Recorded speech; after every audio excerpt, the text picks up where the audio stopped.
సనాతన ధర్మంలో భైరవులనేవారు విశ్వానికి సంరక్షకులుగా నిలిచిన సైనికులు. శివుని ప్రతిరూపాలైన భైరవులు ఈ సృష్టి సంరక్షణలో ఒక ప్రత్యేక స్థానంలో నిలిచారు. భైరవ బీరు అనే పదం నుంచి ఉద్భవించింది.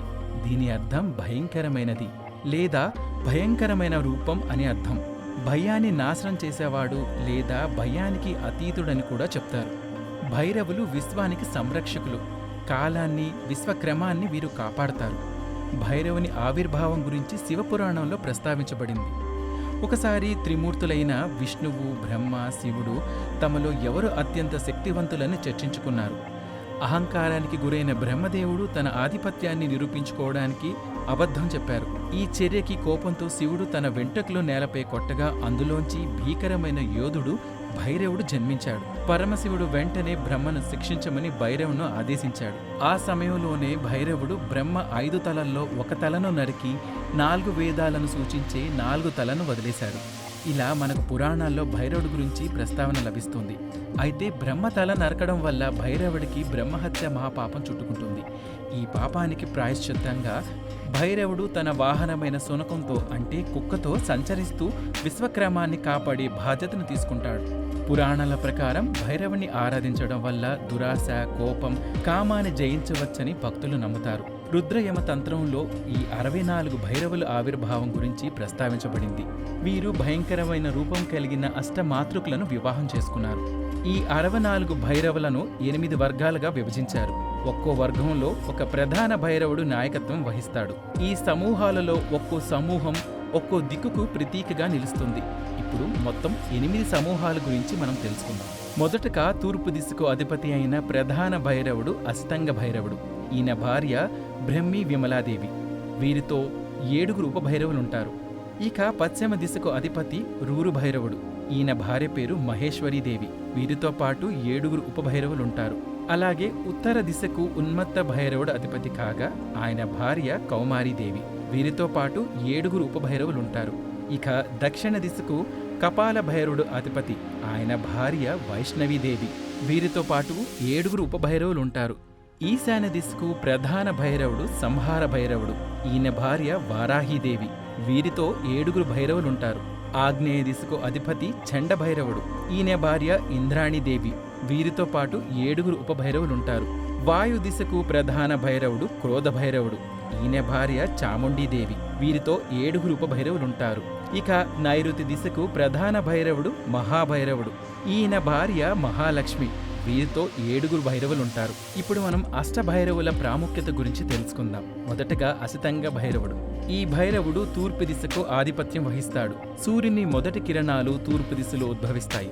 ప్రపంచం మొత్తానికి ఈ దిశ వెలుగును అందిస్తుంది. అసితంగ భైరవుణ్ణి ఉదయం ప్రార్థించడం ద్వారా మనకు ఆశీర్వాదం లభిస్తుంది. రుద్రయముల తంత్రం ప్రకారం ప్రతిరోజు ఉదయం సమయంలో ఆరాధన చేయడం ద్వారా కోరికలు తీరతాయని చెప్తారు. రూరు భైరవ పశ్చిమ దిశకు అధిదేవత. సూర్యుడు అస్తమిస్తున్నప్పుడు రూరు భైరవుని ఆరాధించాలి. రూరు భైరవుడు శాంతికి చిహ్నంగా అభివర్ణిస్తారు. ఒకరోజు ముగిసిన తర్వాత ఉండే ప్రశాంతత గురించి ఈ భైరవుడి తత్వం మనకు బోధిస్తుంది. అలాగే రూరు భైరవుడు పశ్చిమ దిశ ద్వారా ప్రపంచానికి శాంతి మంత్రం ప్రబోధిస్తాడు. ఉత్తర దిశకు ఉన్మత్త భైరవుడు అధిపతి.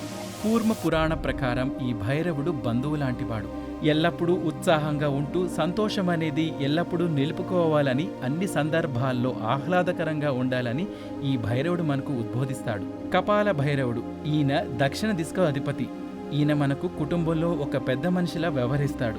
మనకు తెలియని గత జీవిత విషయాల గురించి వివరిస్తుంటాడు. కపాలం అంటే పుర్రెను పట్టుకొని ఉంటాడు. ఈ భైరవుడు దుష్టగ్రహ బాధలను నివారించగల శక్తివంతుడు. భీషణ భైరవుడు ఆగ్నేయ దిశకు రక్షకుడుగా ఉంటాడు. ఆగ్నేయంలో యజ్ఞాల పవిత్రమైన అగ్ని ప్రకాశవంతంగా మండుతూ ఉంటుంది.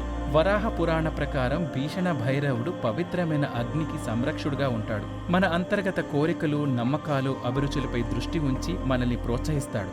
ఇక సంహార భైరవుడు ఈశాన్య దిశకు రక్షకుడుగా ఉంటాడు.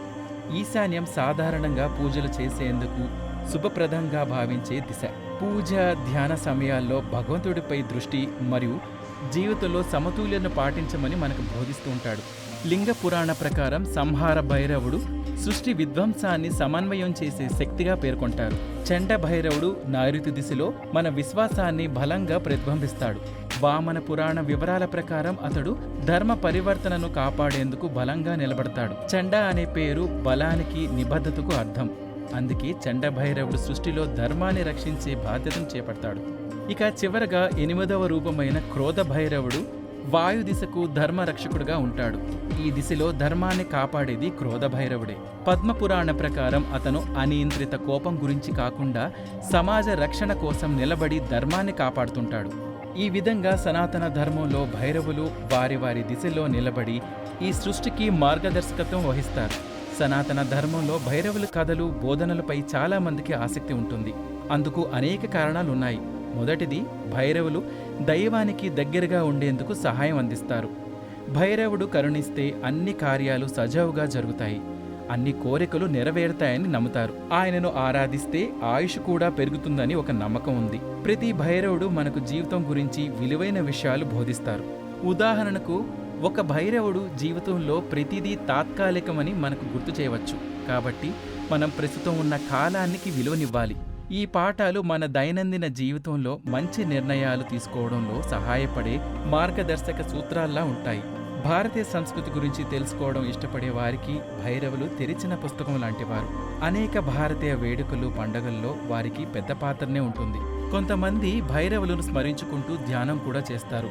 ఇది వారికి మనసును కేంద్రీకరించుకోవడానికి, శాంతిని కనుగొనడానికి వారికి సహాయపడుతుంది. ప్రతి భైరవుడికి తన సొంత ప్రత్యేకత గుణం ఉంది. ఈ అష్టభైరవులను ఆరాధించడం ద్వారా వివిధ ప్రయోజనాలు పొందవచ్చు. భైరవులి కథ మంచి జీవితాన్ని ఎలా జీవించాలో నేర్పుతాయి. ధర్మం కోసం నిలబడడం, మంచి వ్యక్తిగా ఉండటం వంటి ప్రాముఖ్యతను మనకు చూపుతాయి. సంక్షిప్తంగా భైరవుల గురించి తెలుసుకోవడం అనేది ఒక నిధిని పొందడం వంటిది. భైరవులు మనకు ఒక జీవిత తత్వాన్ని బోధిస్తారు. మన జీవితంలో ధర్మం వైపు నిలబడడం చాలా ముఖ్యమైనది. ఈ అష్టభైరవుల కథలు జీవిత పరమార్థాన్ని మనకు చూపిస్తాయి. కాలభైరుడి ఆవిర్భావం వివరిస్తూ మనం ఒక కంప్లీట్ వీడియో చేసాం. ఆ వీడియో లింక్ డిస్క్రిప్షన్లో ఉంటుంది, మీరు చూడొచ్చు. సనాతన ధర్మం ప్రపంచానికి ఒక వరం లాంటిది. సనాతన ధర్మం యొక్క గొప్పతనాన్ని మేము untold stories from Hinduism, Vedic facts, ధర్మ సందేహాల ద్వారా మనలో చాలా మందికి తెలియని విషయాలు చెప్తూ జాగృతిపరిచే ప్రయత్నం చేస్తున్నాం. సనాతన గొప్పతనాన్ని చాటేందుకు వీడియోస్ను లైక్ చేయండి, అలాగే షేర్ చేయండి. సబ్స్క్రైబ్ చేయడం ద్వారా మాకు సపోర్ట్ ఇవ్వండి. అలాగే మీ అభిప్రాయాలను కామెంట్స్ రూపంలో పంచుకోండి.